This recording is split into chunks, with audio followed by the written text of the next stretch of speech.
What's up, guys? MisterWaterMelon here. Today I'm going to bring you guys kind of a different little video. This is my first ever, I'm calling it a micro-MOC, because as you can see, it is very, very tiny. And what you could probably tell, and from the title of the video, it is the Tantive IV. Now, why would I build a Tantive IV this small, you ask? Well, for those of you who have the 2014 Star Destroyer set, you know it has a distinct lack of coming with a Tantive IV to scale, which is something that the UCS version of the Star Destroyer had when it came out. So ever since I got the 2014 Star Destroyer, I said to myself, I really want a little Tantive IV to go in front of it to make the first scene from A New Hope, where the Tantive IV is being chased by the Star Destroyer. But I would obviously need to make it perfectly scaled. So I did the calculations and measured out exactly how big I would need to make, or how small rather, I would need to make this little Tantive IV to put it next to the Star Destroyer and have it be a scale model. So I did the calculations. The Star Destroyer is about 20.5 inches, something like that. So I made this, and I looked on Wikipedia for the dimensions of both of these ships, and so I made this exactly 1.6 inches long. And this is what I came up with for this tiny little Tantive IV going next to the big Star Destroyer from the famous scene in A New Hope. Now, for those of you who have the Star Destroyer and would like to have a little Tantive IV to scale, I figured I'd give you guys a quick little tutorial on how to build this thing. Now, as you can see, it's not very complicated. You could probably tell how I built it in just this little, by just looking at it, which I actually think it came out pretty cool. I came up with a bunch of different prototype designs for this, and you'd be surprised how hard it is, or it's not easy at all to make a Lego model this small. So, it's a total of 21 pieces. If you count the stand, it's 23. But I'm going to show you the pieces I used, and now these are not color accurate. But here are the parts that I did use.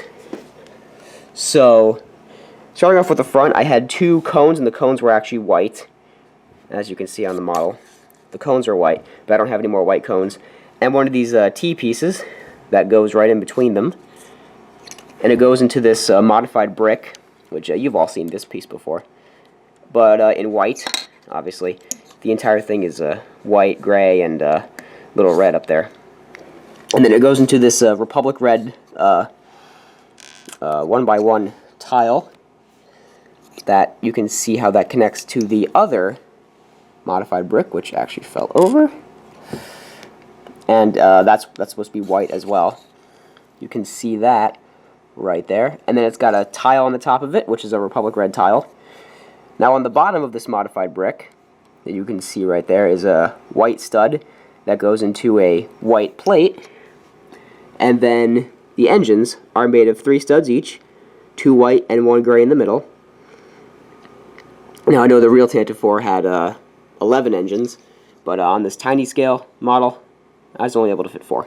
So those are the engine pieces. So you can kind of see exactly how I did this, and the stand is, you can see, it's a flick-fire missile on top of just a dish. And the flick-fire missile goes into the back of the modified brick very nicely. So this stands up. The colors for the stand are a little weird. I have to fix that at some point.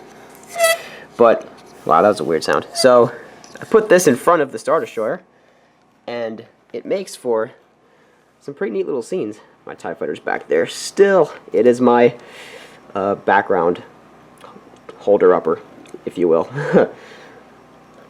But yeah, if you put this in front of the Star Destroyer, or even if it's like just right there a little bit, let me back up. There you see the Star Destroyer with the Tantive IV. So, I figured I'd share this with you guys. This is very cool. I'm very happy to finally have this. It'll go very nicely on my shelf with the Star Destroyer. And while I was at it, I figured I'd give you guys a little tutorial on how to build it. Even though, like I said, it's not that complicated. But it did take me quite a while to figure out. So I figured if you guys want a little extra piece for your display, if you have the Star Destroyer, of course, this might be a little cool thing to add. So that's going to just about do it for this video, guys. Thank you guys very much for watching. Be sure to leave a like if you enjoyed. Leave a comment down below. If you have any questions with the build, if I didn't explain it correctly, just leave them in the comments. I'll be sure to answer them. And be sure to go ahead and subscribe if you haven't for further MOCs, animations, reviews, hauls, analyses. All that fun stuff right there in Watermelon Studios. Just be sure to subscribe if you haven't. Thank you guys very much for watching once again. This has been Mr. Watermelon. Peace out, guys.